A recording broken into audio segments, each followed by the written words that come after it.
Welcome to HortTube. My name is Jim Putnam. I'm at the JC Raulston Arboretum in Raleigh, North Carolina with the director, Mark Weathington, who's been in several videos, and we just shot a video on dry shade, winter interest plants that I hope you guys have watched at this point. This video is going to be all about big changes here. Big changes, yeah. Big changes. So this being a garden that so many people, a beloved space in the city, it's always had this one corner. Yeah, that's not really. I've never set foot in it, and that's what the new work in the works. Yeah. We've got some big plans. So our northeast corner is wet. We have water problems, which we're trying to deal with this project, and it was just tired, just due to lack of staff and resources. It's become a neglected area. You say you haven't been there. I'm pretty sure that most of our staff, including the horticulture staff and myself, try and avoid that area because we always walk by and think, oh, we need to do something. Well, we've started it. We have taken down dozens of trees that we have evaluated. We're an evaluation garden. Right, yeah. We try to do pretty display, but that's not our main purpose. Right. And we've evaluated these trees. And that needs to be mentioned because a lot of people will always get the poor trees thing, but these are trees that were here for evaluation. Are they good for the American landscape? Right. Yeah. That's the mission, right? If they aren't, then why are they here? If they are, then hopefully growers have seen them and Right. Yeah. Exactly. The strategy. The whole point is we evaluate them. The good things we try to get into the hands of the nurserymen. Yeah. The things that aren't good here, sometimes if we think they're good plants, but not for here, we'll send them to other collaborators, other nurseries, other places around the country. Yeah. And if they're no good, we get rid of them. Yeah. And so, people always hate when we cut down trees, and invariably, some obscure thing that we've cut down that we think is just ugly and no good, it'll be somebody's favorite plant, and I'll hear about it every time. But the truth is, plants are planted here with the idea that they will be removed. So we don't shed tears for that. So another feature that's getting a facelift here is the necessary, which is quite a beautiful structure. Really, it's been it's got a long line of sight from several different angles. It's also getting a facelift. Yeah. So the necessary is one of those. This is, I always say, it's the prettiest bathroom in any botanic garden. Right. Don't send me pictures of others if you think I'm wrong, but it's certainly got one of the most interesting stories. Yeah. This structure was built by students with Will Hooker, who's retired design professor at NC State, for a show. Yes, I was there. You were there. Yeah, I was there. I was working for a garden center who was setting up things while they were building this in the middle of a landscape show. Right. This is a home and garden landscape show. This was built by students, and then after the show, it was brought back here and basically set right on top of a pre-built bathroom. Yeah. So that was back in 95, 96, just shortly before JC died. And it's actually still in fantastic shape. Yeah, and it's heated and it's nice. I'll come here, sometimes it'll be 10 degrees out because I'm here looking at something and when it's 10 degrees, it's warm. I know it's warm in there. It's warm in there. Right. So we have a very generous donor, Carol McNeil, and actually this is now the necessary at McNeil Corner. Okay, gotcha. And her gift is allowing us to give us a facelift. So a lot of it will be inside. It's very institutional inside. Warm, but clean, warm, clean, functional, but so we want to really make the inside a more pleasant experience, a more warm, welcoming. But we also want to really highlight some of its features. We love the arbor over on this side. We're going to remove some of these trees that we have evaluated, and we're going to do a matching arbor on the other side, so it kind of gives it a little bit more stability. Also, we are going to take the end of this long, our main walk in the Arboretum, which has bad erosion problems. And we're going to do some permeable paving here so we can capture water underneath that we can reuse, but also help stop some of the drainage. And then we do have handicap and an accessible path here, but it's not terribly functional as we like. So we're going to remove this old block wall. We're going to remove the steps we have and just make one really beautiful sweep entrance that sweeps around, and replant this whole area, replace the wall with troughs so that we can grow some little tiny things nice. Without them getting lost in the landscape. So we're really excited about all that. You can see where this water comes down here and really starts this problem in this corner anyway. You can see where, Exactly, and it just continues on down to that northeast corner where we have all of our water problems and other issues. So we're going to stop some of the water here, but we also want to show in this whole area as we move down there how to deal with water in the landscape, because we get dry during the summer, but everybody wants to pipe their water away and into the sewer system as fast as possible. So we want to keep most of this water daylighted and utilize it in water features and show people how to slow it down so it seeps in and keeps your plants watered and those kinds of things. When you're going to make big changes to a beloved space, how does that, you have a design committee? Yeah, so a lot of gardens, they'll go out and they'll pay big dollars to outside firms. Yeah. And we have this history of amazing volunteers that work here. And our volunteers are great designers, landscape architects, creative people. And so we have a committee of volunteers that meet every 1 to 2 weeks with us and help us think through these projects and how we're going to do them. We bring in people we have a graduate student from the design, landscape design and horticulture who's helped us as her master's project on this northeast corner area.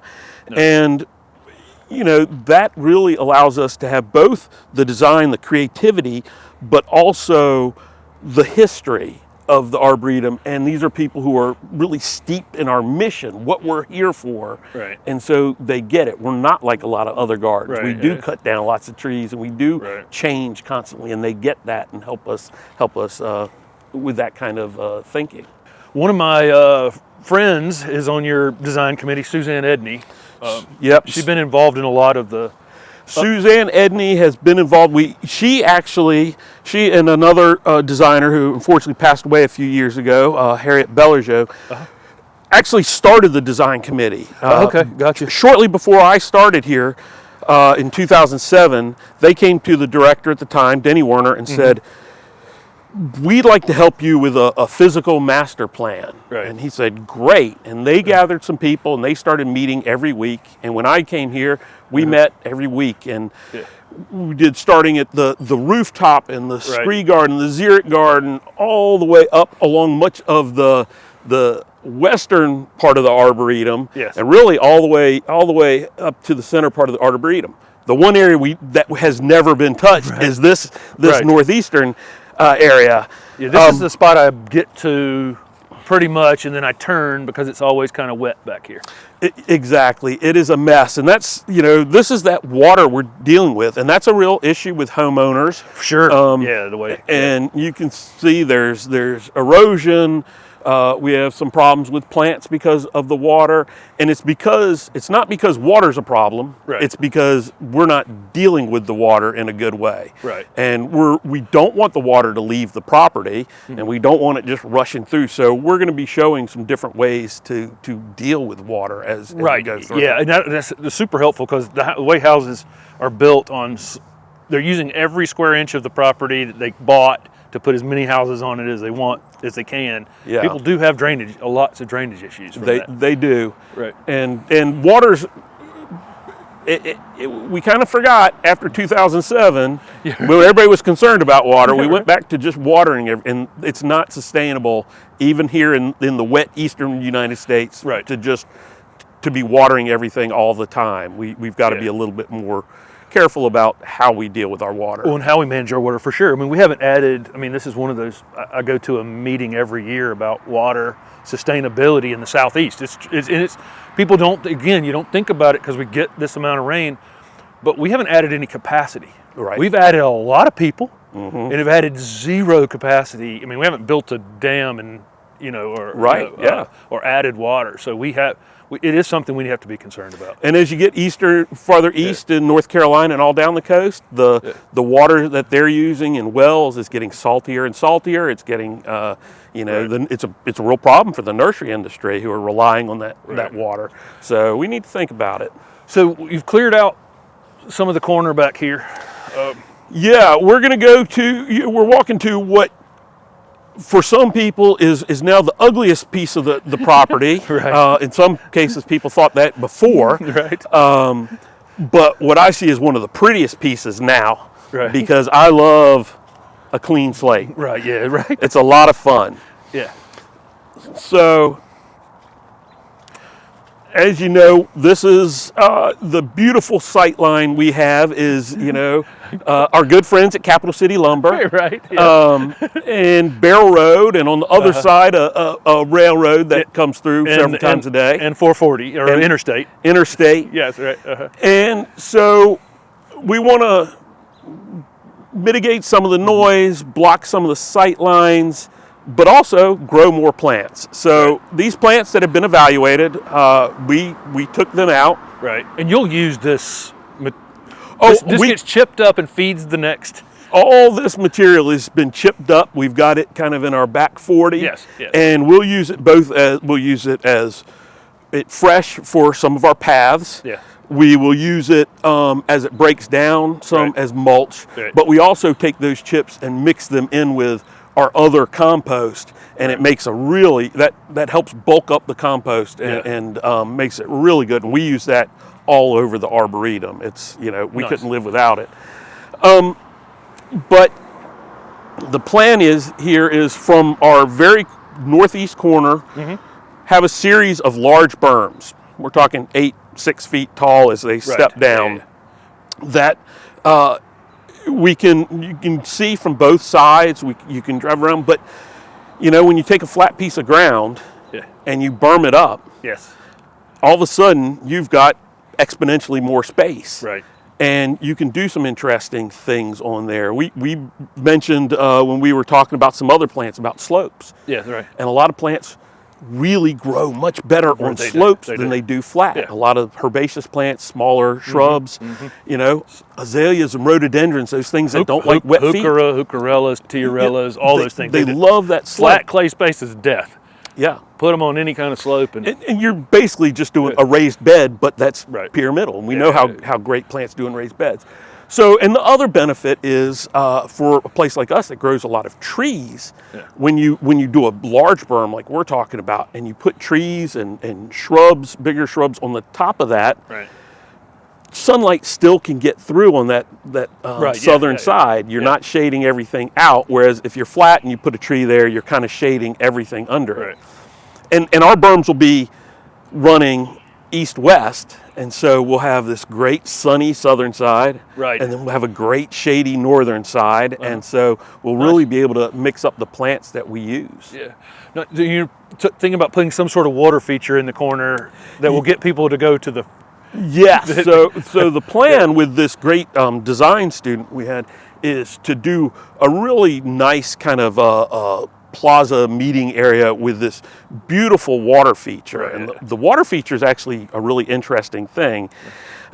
This design student's work was on a coming trend that actually harkens back to some older, way older designs, which is using plants to clean pool water, not just ponds, but public swimming pools. And so we're not going to have a big pool, but we're going to have those plants there and be able to talk about how plants clean water in kind of an infinity pool. It's going to be really, really beautiful thing. So this will be a teaching space.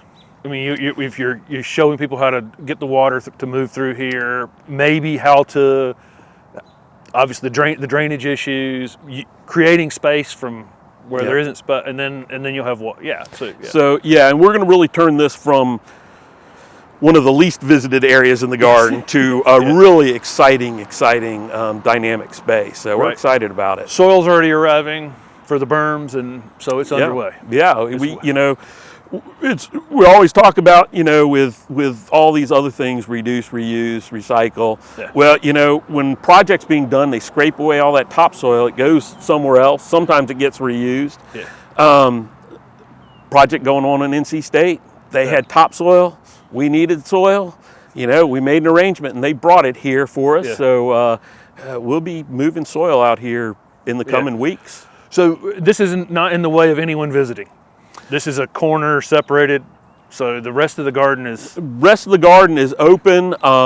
When we're here and actually moving, we'll block off some of these areas. Yeah. It'll be a mess. Right. One of the biggest oxymorons is garden construction. Yeah. It's always garden destruction until you get to the end. Right. Yeah, right.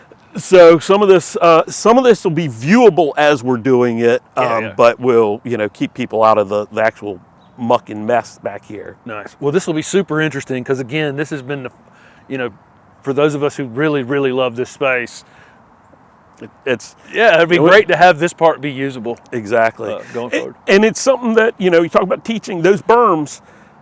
I just over the past week have moved many tons of soil in my own garden to create berms like this. Oh, nice. So I can grow some things that I wasn't able to before. Oh, that's and awesome. It doesn't have to be 8 feet high. You know, mine are 2 or 3 feet, but it still gives that slope. It still raises plants up, brings them up high level. So the clay won't kill them. So the clay won't kill them, and you know, so it's for a homeowner with limited space, it's a way to add garden space. Well, thank you, Mark. Thanks for always participating in my in our content, and I know people love having you on, and this is, you know, a beloved space in Raleigh. Yeah, well, I appreciate it too. I appreciate, you know, our mission is to educate, inspire passion in people. So, you know, HortTube is doing exactly what we want everybody to do, is inspire that passion for plants and planting in the natural world.